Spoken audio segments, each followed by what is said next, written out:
Hi everyone, I'm MJ, which stands for Minjin Joanna. Thanks for joining me in cooking Tsuivan. It's a Mongolian traditional dish that I grew up eating.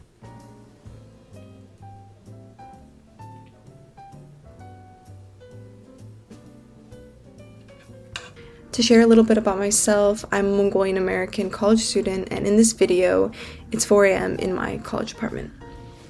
Before I came to school, my mom taught me how to make this Mongolian dish because it's my favorite. It's pretty easy. The ingredients are simple to get, except for one thing: these noodles. Disclaimer, I didn't make them. My mom pre-made them so that I could just cook it up in a couple minutes.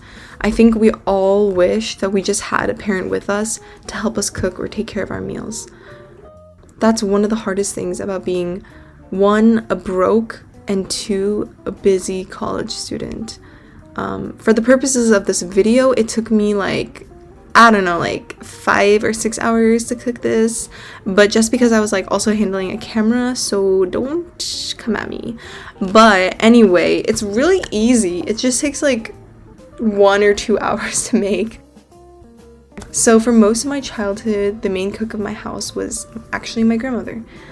Because my mom and dad worked, my grandmother would cook for my sister and I when we came home from school. I remember that she would ask two things. She would ask, "How was school?" and "What time do you guys want to eat?" And when I think about it again, her asking when we wanted to eat was a sign that she already prepared the food. Even ask, she didn't even hesitate to think about me and my sister and what we needed, which is something so simple like food. Who doesn't love food? Who doesn't need food? It's so basic. And really this got me thinking more and more, because honestly, I think about food good amount of my day. I'm okay, what am I gonna eat? What am I gonna eat next? So this really got me thinking, what does love even mean? What is true love? And does it mean just giving someone a plate of food? What about those days when I really don't want to cook for this person? Or maybe there was a time my mom really didn't want to cook, but she did it anyway. And I think that brings me to this conclusion that true love is sacrificial. And I've been trying to think about sacrificial love in my life. I received it a lot growing up from my family members, my mom, my dad, my grandmother. And it's really beautiful, but really rare sometimes in different cultures to have this kind of sacrificial love. And looking back, I'm so fortunate that I got to grow up in the environment that I did. And it's interesting because sacrificial love is often the hardest because it requires self-denial and the aspect of counting other people as more significant than yourself. Growing up, obviously, there was a part of me that really didn't like Mongolian food. I grew up as a Mongolian American, not just a Mongolian, and I felt very disconnected from my culture and family. And honestly, this meat right now, you're looking at, it has a lot of fat. My grandmother, she didn't really care because a lot of Mongolians really like fat. They like the taste of it. But for me, I would gag as soon as I touched or ate a piece of fat. I like the meat part, but not the white and the gooey part.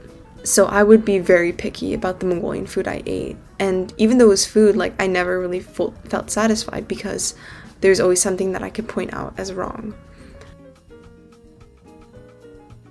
Growing up, I felt pretty disconnected from my culture and family, and I didn't enjoy the food.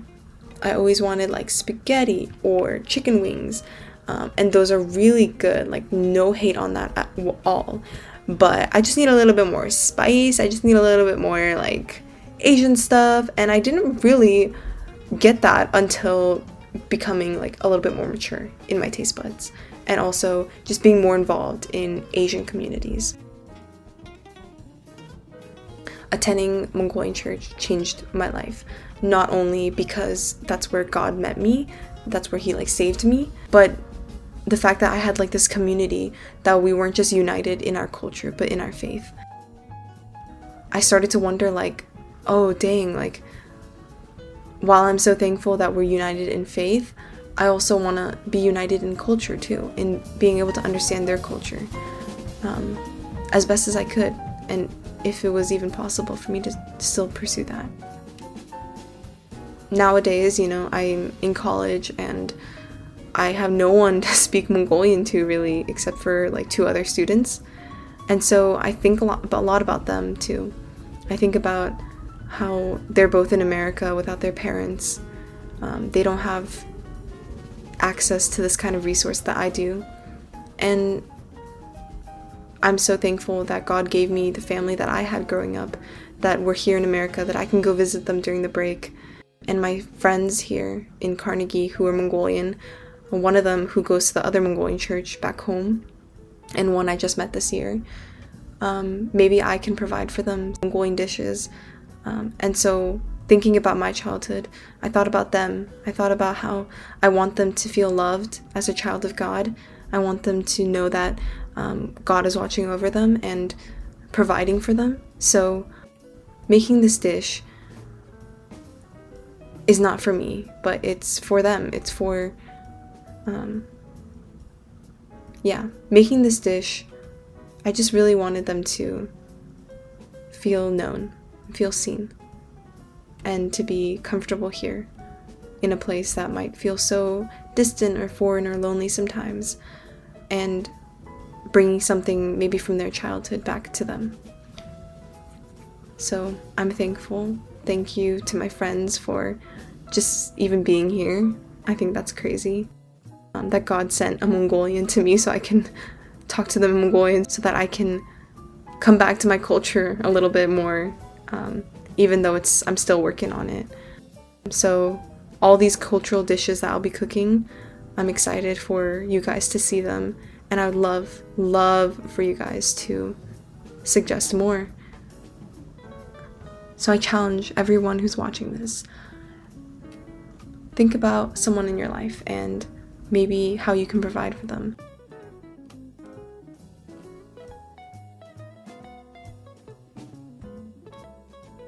Going back to the sacrificial love, even right now, as I stand in my identity as a Christian, as a child of God, as a follower of Jesus, loving is so difficult.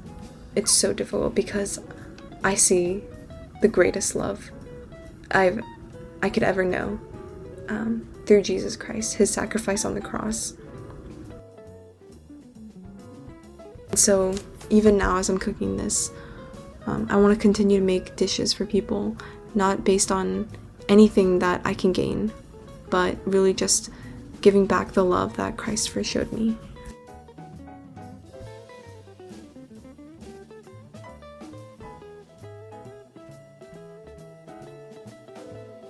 So I'm excited to create more, and I challenge you guys to also think and reflect about this sacrificial love. And if you have felt it, if you've seen it before, maybe you can share a recipe, or maybe you can also create this recipe with me. So thank you so much for joining Flower and Flower. Hope to see you next time. Bye!